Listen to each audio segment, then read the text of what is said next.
BNP বর্তমানে সরকার জুলাইকে পদদলিত করার সিদ্ধান্ত নিয়েছে। আগামী দিনে বাংলাদেশের রাজনীতিতে বিশ্বাসঘাতক হিসাবে জনগণের কাছে তারা চিহ্নিত হয়ে থাকবে। কোনোভাবে তারা সংখ্যাগরিষ্ঠতা অর্জন করেছে তা নিয়ে জনগণের কাছে প্রশ্ন রয়েছে। আমরা সেই প্রশ্ন উঠাই নাই।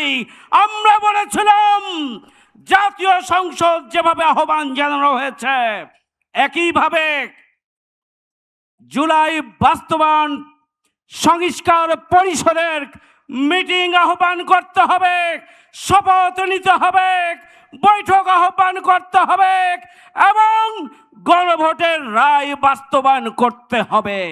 কিন্তু জাতীয়তাবাদী দল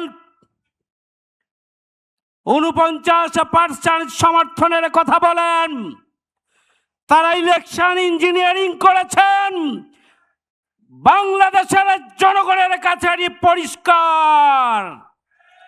সুতরাং তারা কোনোভাবেই সংবিধান সংস্কার করতে চান না, তারা রাষ্ট্র সংস্কার করতে চান না, তারা গণভোট বাস্তবায়ন করতে চান না।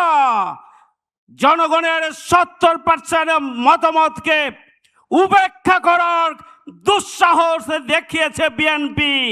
আগামী দিনে এই বিএনপির পতনের জন্য আর অন্য কোনো বিশেষ ইস্যুর প্রয়োজন নেই। 70% জনগণের রায়কে প্রত্যাখ্যান করার দুঃসাহস বিএনপি দেখিয়েছে। এখনো শহীদের রক্তের ঘান আমরা পাই, এখনো আহত পঙ্গুরা অস্বাভাবিক জীবনযাত্রা অতিক্রম করছে, এখনো শহীদের মায়েদের কান্না শেষ হয়নি, এখনো আহত পঙ্গুরা স্বাভাবিক জীবনে ফিরে আসেনি।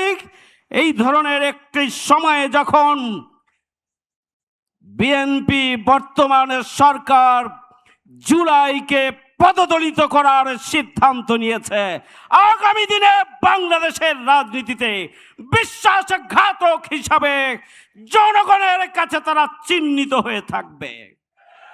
আজকের এই সমাবেশ থেকে আমরা পরিষ্কার করে বলতে চাই, জিয়া রহমান সাহেব গণভোট করেছিলেন 77 সালে, আর 78 সালে এটি সংবিধানে সংযোজন করেছিলেন, এটি সংবিধানে ছিল না।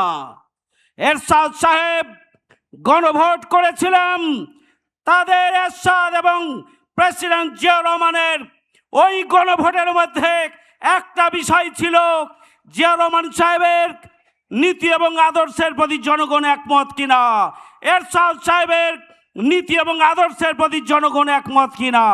নীতি এবং আদর্শ ওই গণভোটে বিস্তারিত দেওয়া ছিল না, জনগণ পক্ষে ভোট দিয়েছিলেন, সেটি বাস্তবায়িত হয়েছিল।